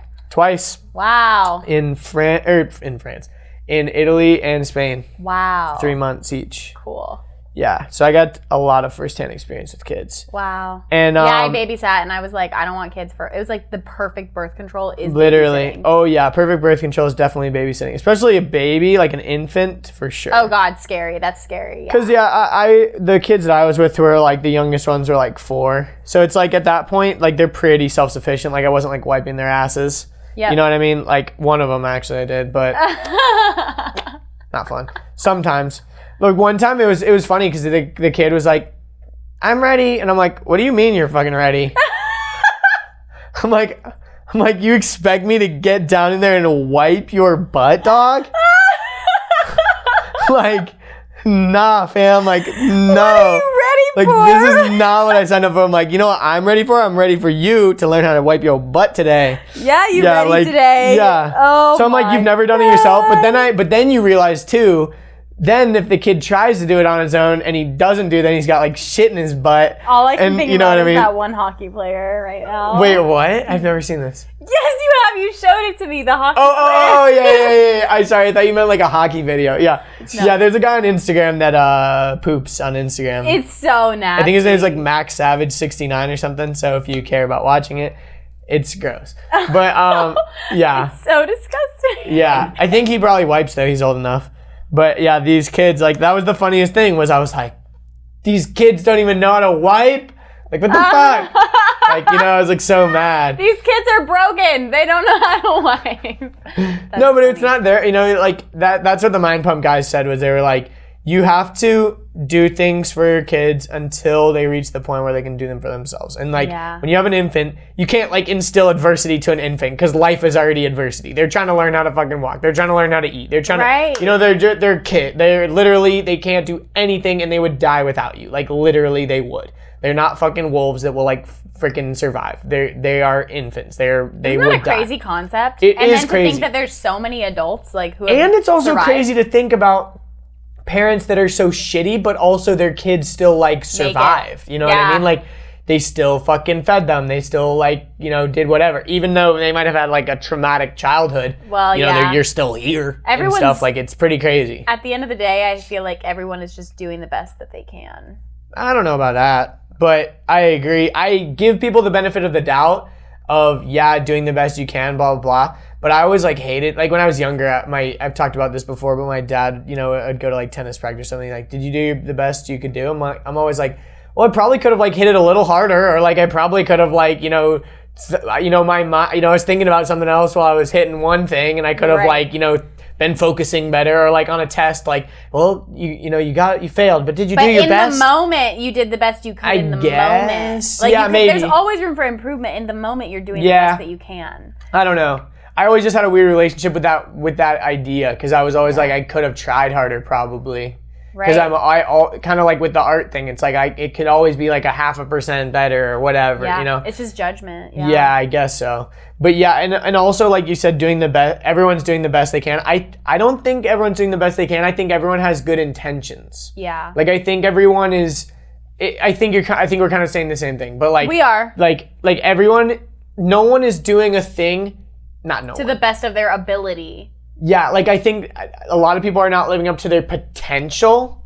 Like maximum human potential is amazing. Like I don't even know if you could if one person could even like reach it. It's like I'm not fucking Elon Musk and he hasn't even reached his own potential. You know what I mean? So it's like I know I haven't reached my own maximum potential, but I am doing everything in good faith. Like it's not like I'm intentionally doing anything to be negative towards someone. Or like, and that's again, like I think there are some bad apples out there that are doing things intentionally to hurt people and be evil. Right. But I think Jim Rohn. I feel like in their mind, it's still like the best they can do. Like, maybe it's justified. Think about terrorists, okay? Or they feel like they have to do it or whatever. They feel like that they have to do it. Yeah. I mean, the example that it's again, like the example that keeps coming up to mind is the rape example. Like, you know, it's like, are these people that are doing this intentionally just being fucking evil and knowing that they're fucking up someone's life forever? Like, you know, I can't speak for anybody, but you have to kind of believe that, like, I think, again, perception is reality. So, like, what you believe about the world kind of shapes how you think anyways and how, like, whatever. But I don't know if there's necessarily evil people, but you can be molded to like have the propensity to be evil and like to do evil things. Yeah. But anyways, again, it's getting super philosophical. But I think again, it's kind of like back to the idea of like living your truth or whatever. Yeah. Because I don't really like that phrase because I think it's like there's the truth, and then there's your opinion and the way that you deal with the world. Because like there's no such, I don't know, like it's kind of a debate between absolute truth and like perceived truth, which again, philosophical, but it's kind of like I don't like that term, like I'm just living my truth, because like, well, what if my truth says yours is a lie? Is mine not true anymore? Right. You know? So I like to think of it as everyone's living with the best intentions, and you have to give people the benefit of the doubt, because I don't think anyone's intentionally trying to fuck you over. Mm-hmm. Maybe they are, but maybe that's quote unquote the best they can do at that point, or they don't see any other options or whatever. Mm-hmm. I don't know. It's kind of a ramble, but do you agree? I agree. I think that in the moment, given it, like doing the best you can, I feel like it's taking into a lot of things. It's like taking into how much time you have, like the resources you have, and like what, like, you know. Do you get guilty about taking breaks and stuff? Like, I feel like you're very grounded as far as like, I know every morning you wake up and you meditate for a long time and stuff like that. And some people would look at it as like, you just wasted like an hour of your day when you could have been like working on your business or whatever. How do you balance that like in your own life? Because again, the best that you can do is that like money wise, because I could have not meditated and could have spent that hour making another course or like whatever. I guarantee you know what I mean? I'm going to be way less productive and I'll make way less money and way less of an impact on someone's life if I don't do that. I can agree. But like, how do you, I guess also with other things, where do you find that balance between like self-love and self-care? Because, I mean, let's face it, if you meditated for 24 hours a day, you'd never make any money. And then where do you find that balance? People view it as selfish or whatever. Yeah, you know what like, because I mean? like for you, maybe an hour is not enough, but for someone else, an hour is like, what the fuck? I think that I need 5 minutes to meditate and I'm good, bitch. Yeah. Or whatever. I think it comes down to personal preference. I need 45 minutes for my morning routine. I need it. Yeah. Otherwise, your day's out of whack. Alignment. I stress. I'm disorganized. I like, instead of making like a list or whatever, like I'm just less productive, less focused.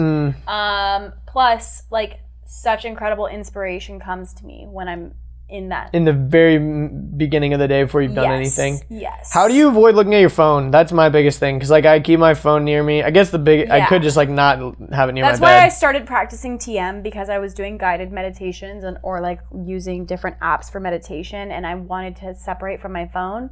So I actually just recently joined Lifetime Fitness, so I keep my phone in the locker. Like when I go to the gym and when I'm meditating, that's when I disconnect. But I spend a lot of time on my phone. Like it's so bad. But in the morning, like when you first like open your eyes and shit, like what's your morning what's your morning routine? So you like are kind of focused on that rather than like getting sucked into the infinite scroll or whatever. Great. So I actually try my hardest not to look at my phone. I want to get an old-fashioned alarm clock, because right now my phone is my alarm clock. But I usually turn my alarm off. I open up my eyes, like I look around my room, and I take like just a couple minutes of being like really present, because there's something about the morning that's just so silent and inspiring to me. What time do you wake up? 6:30. Wow. And so not super early, but also not late. Super early for most people, I think.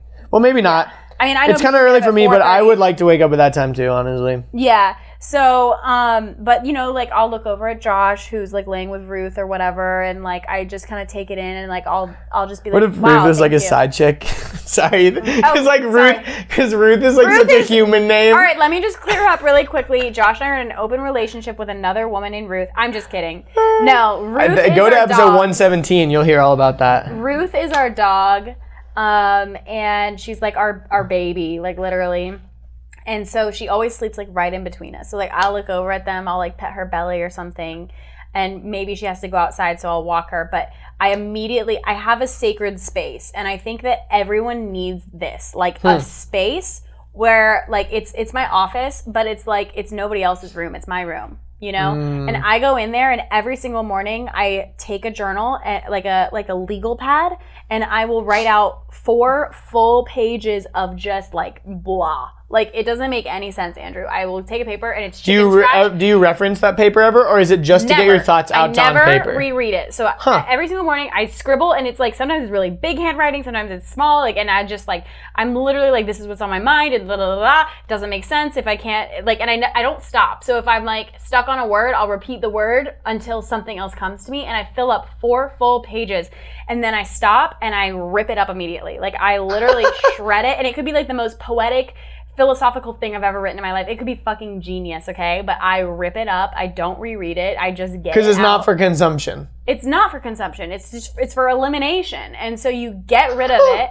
And then as soon as I get rid of that, I immediately go into my positive intentions. And so in my that legal pad is specifically for ripping. Like, I have so many legal pads that I've just ripped. There is for ripping, dude. And so then I open up my manifestation journal, and I open it up, and at the top I'll write a positive affirmation like it is done, or I am, or thank you God, or yes, like just something in big letters at the top, and then I will immediately just start going, like, listing off. Affirming that you, keep going. Literally, it'll say, I am so connected to God. I am in total alignment. I am a strong magnet for everything I desire. Everything I want and need comes to me easily. All my needs are met effortlessly. Like, I am impacting people's lives. I am a happy working actress. I own a multiple 6-figure business. I just list everything. Like, I own my dream home in California in the perfect location. I'll say, like, Josh and I are doing amazing, have an amazing relationship. We're traveling the world together. Like, anything I want, like, I literally write it as if it is done. I fully believe it when I write it. I 100% believe that it is true. And I do a couple pages of that till I just can't stop anymore, or until I stop.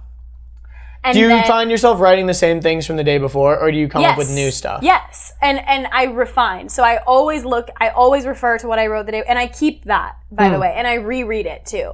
But so I look back at it. I started for a while. I was keeping a, like, I forget what book it was, but it was like a book like that had like your top 3 goals in 10 years or whatever, blah blah. Right. And I would always like refer back and see if any of them had like changed, but I also felt like a lot of them were very the same. Right.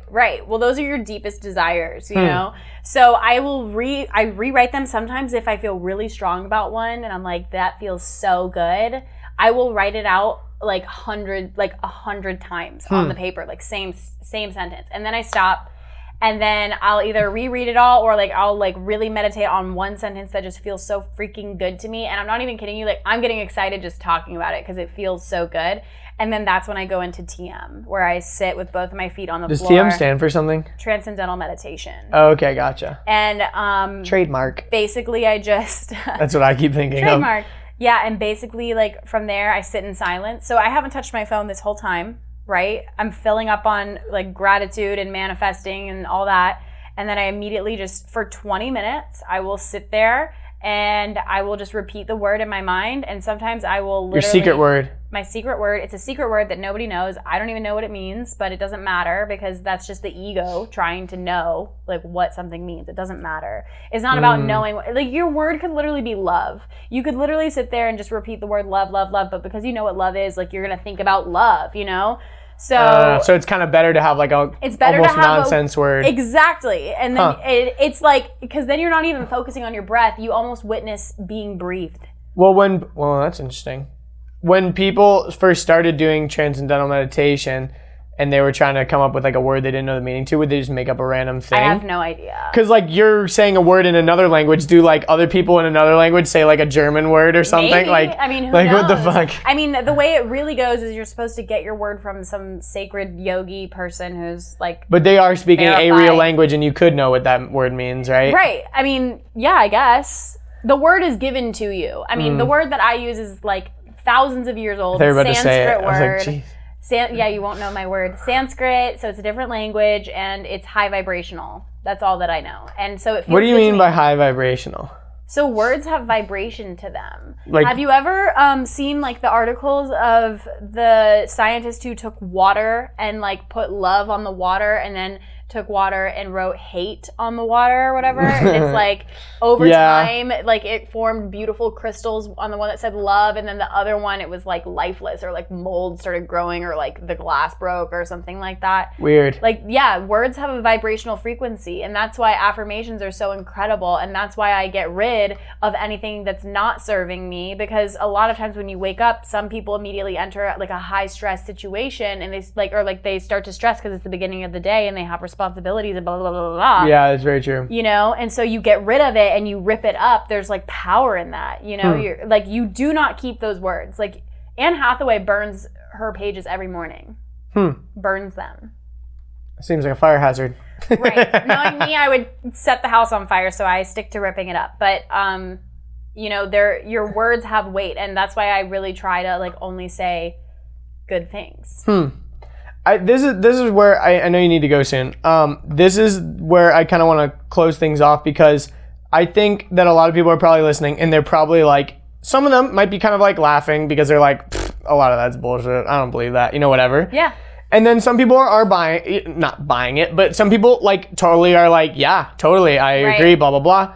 I think the most important thing is, again, kind of going in the vein of like living your truth.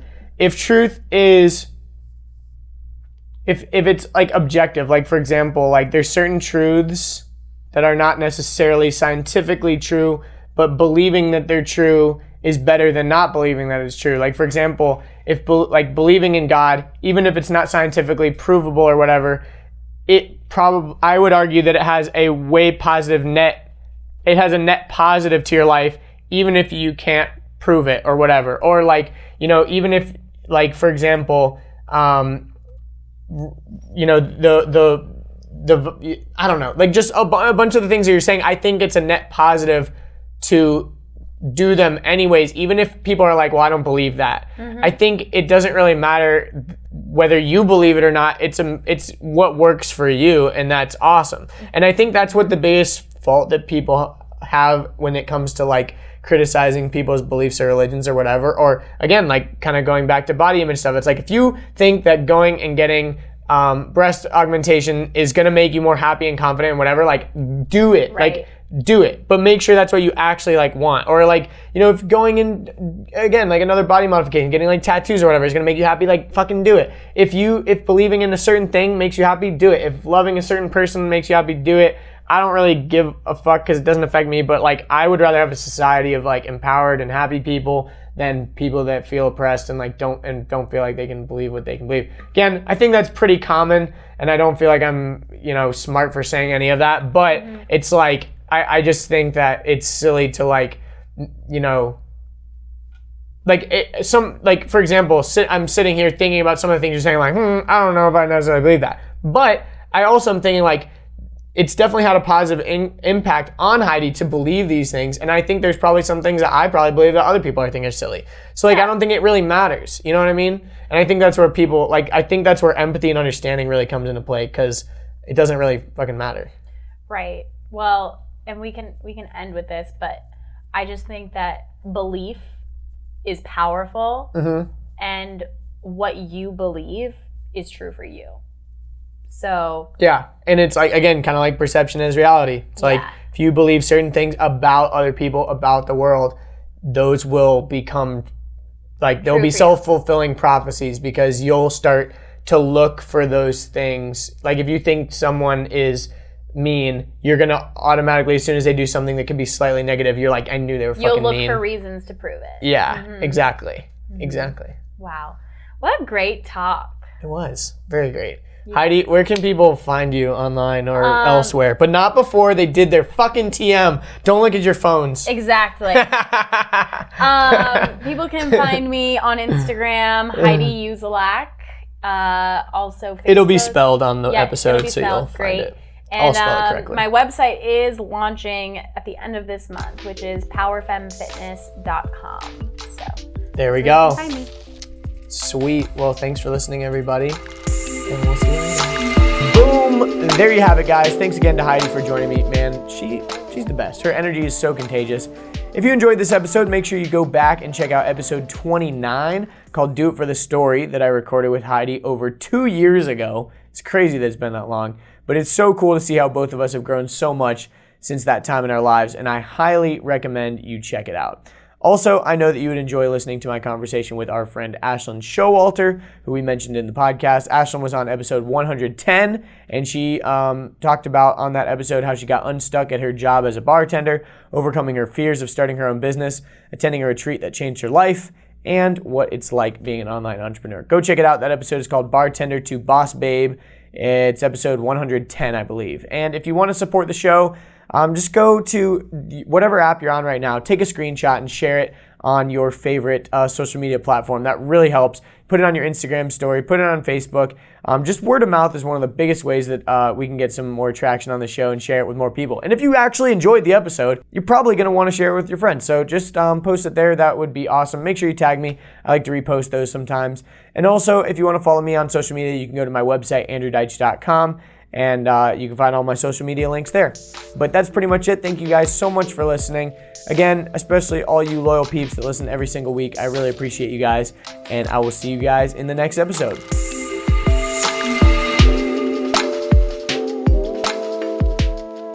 These kids are broken. They don't know how to wipe.